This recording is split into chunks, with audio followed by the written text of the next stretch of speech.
অচেনা বিভিন্ন রকম সব হাতে সব অস্ত্রশস্ত্র নিয়ে দেখেছিলাম আমাদের স্কুলের কাছে, ওরা সব এসে দাঁড়িয়ে আছে। একটা ঘটনা কি ঘটেছে একটু বলুন। ঘটনাটা ঘটেছে আমরা যতটুকু শুনেছি, মানে আমরা তো জানি না কি ঘটনা, এসে দেখছি ওরা সব স্কুলের কাছে প্রচুর প্রচুর হারে মানে মুসলিম সম্প্রদায়ের লোক এসে দাঁড়িয়ে আছে। মানে পরে ফলো করে দেখছি মানে ফেসবুক থেকে ওরা বিভিন্ন জায়গায় ইয়ে করেছে মসজিদে, যে জুম্মা নামাজের পরে তোমরা দেশগৌরব স্কুলের কাছে এসে তোমার সঙ্গে একতা হবে। এমন আমরা দেখছিলাম যাতে কিছু কিছু লোককে বকুলতলা মগরাট বিভিন্ন জায়গা থেকে ওরা ঘুরিয়ে মুসলিম নিয়ে আসে। এবং আমাদের এলাকার ছেলেরা এখানে 2-4 সব তো কাজে থাকে, মেয়ে ছেলেরা কিছু ছিল, তারা এসে ওখানে বলেছিল এই তো স্কুল ব্যাপারে এখানে তোরা কেন ঝামেলা করছিস। স্কুলে কি ঘটনা ঘটেছে? স্কুলে কোনো মাস্টারমশাই মানে পড়াবার খাতিরে, পড়াশোনার খাতিরে মানে চ্যাপ্টার অনুযায়ী বোঝাতে গিয়ে মানে হিন্দু মুসলিম নিয়ে একটা বলতে গিয়ে কিছু একটা বলে ফেলেছে। অথচ স্কুলের সব ছেলেমেয়েরা বলছে যে মাস্টারমশাই ভুল কিছু বলেনি। ওদের মধ্যে একটাই মুসলিম মেয়ে, সেই মুসলিম মেয়ে বাড়িতে গিয়ে মানে এই জিনিসটা ঘটিয়ে ফেলেছে, যেটা এখন বুঝতে পারছি ছেলেদের মুখ দিয়ে, ছাত্রছাত্রীর মুখ থেকে শুনে। যার পরিপ্রেক্ষিতে এখন হতে পারছে আমাদের গ্রামের মেয়েরা দাঁড়িয়েছিল, তারা ওইসব প্রতিবাদ করা। এবার যে যার মা বা ছেলেপুলে থাকে না, তারা বলছে তোমরা মেয়েদের উপর অত্যাচার করতে আসছো কেন। সেই পরিপ্রেক্ষিতে ওরা মানে ইট গোটা ইট, ছুরি, বন্দুক, বোম এইসব নিয়ে ওখানে মানে সব দাবল করে। এবার যে যার মতো মানে প্রাণ বাঁচাতে সব পড়ি করে তারা এ বাড়ি সে বাড়ি সব ঢুকেছে। ওরা ইতিমধ্যে এসে এবারে ভজালি দেখলেন, ভজালির চিহ্ন দেখুন, ভজালি শাবল দিয়ে মেরে ওই গেট ভেঙে দিয়েছে। এবং আরও আশেপাশে আমাদের 20-25টা বাড়ি ভাঙচুর করে দিয়েছে। মানে ওরা এমনভাবে আমাদের সব বলে যাচ্ছে, ওদের ওই শাসিয়ে যাচ্ছে। ওদের বক্তব্যটা কি স্কুলে ওদের বক্তব্য ইনসিডেন্ট ঘটনা ঘটেছে তার জন্য বাড়ি ভাঙচুর বা এমন ঘটনা কেন, এমন কিছু না, সে বক্তব্য ওরা বলছে না তো। ওরা বলছে এখান থেকে কেন বলবে আমাদের নবীর নামে এইসব কী সব বলে মানে এখানে হিন্দু এলাকায় আমরা ওসব ইয়ে চলবে না।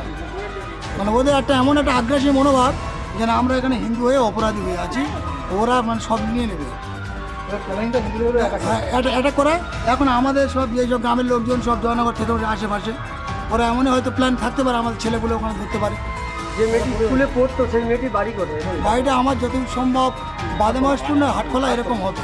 হাটখোলার ওদিকে বাড়ি? ওইদিকে বাড়ি আমাদের। আপনাদের কি মনে হচ্ছে ওই দিক দিয়ে সব লোকজন এসেছে? না, আমি যেটা দেখলাম ওই দিকের লোক তো ছিল, এবং আশেপাশে বিভিন্ন মুসলিম পাড়ার লোকজন, আমাদের চেনাশোনা লোকজন, তারা আমাদের সব চেনে জানে। অথচ আমাদের এখানে আমার মানে কী বলবো, মুখের সামনে জানাশোনা মুসলিম ভাই, তারা এসে আজকে এই ঘটনাটা ঘটিয়ে গেল নেতৃত্ব দিয়ে একজন এই আমাদের জিনিসটা করে গেল। এত ভাঙচুর। আপনারা জিজ্ঞাসা করেননি যে এই জিনিসটা কেন? জিজ্ঞাসা করতে দিচ্ছে না তো, গেলেই তো তারা ইট ছুটছে। আর জিজ্ঞাসা করতে গেলে ইট ছুটছে, শোট মারছে। এমনকি আমাদের 3-4টা ছেলে ইনজুয়েড হয়ে এখনও পুলিশ তাদের তুলে নিয়ে গেছে। তারা এখন নায়ারহাট থেকে নবতে রেখে নিয়েছে, থানাতে নিয়ে এসছে। একটা ছেলে খুবই অসুস্থ, সেখান থেকে তাদের এখন ছাড়ছে না। সেটা আমরা কি বলতে পারছি, আমরা ঢুকতে দিচ্ছে না, জানি না। তাদের বাড়িতে শুনেছি যে স্কুলের মধ্যে বোরখা পরে ঢুকেছিল বলে এই নিয়ে কোনো একটা কথোপকথনের মধ্যে দিয়ে ঝামেলা। না, এই তো আমাদের এলাকার ছেলে মেয়ে বা ওদের মুসলিম ছেলে মেয়ে, তারা বলছে যে বোরখা পরে স্কুলে কেউ আসে না।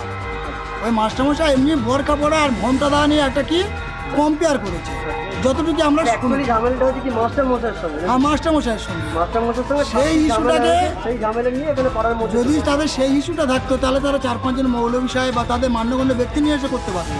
কিন্তু এরা টোটালি এলাকা মানে মগরাট যত এলাকা আছে সব মসজিদে খবর দিয়ে মুসলিম নিয়ে এসে গন্ডগোলটা করেছে। মানে ওদের পরিকল্পনা মাফিক এটা করে গেছে। আপনার মনে থেকে পরিকল্পনা? আমার মনে হচ্ছে কেন পুরো পরিকল্পনা মাফিক এটা করে গেছে।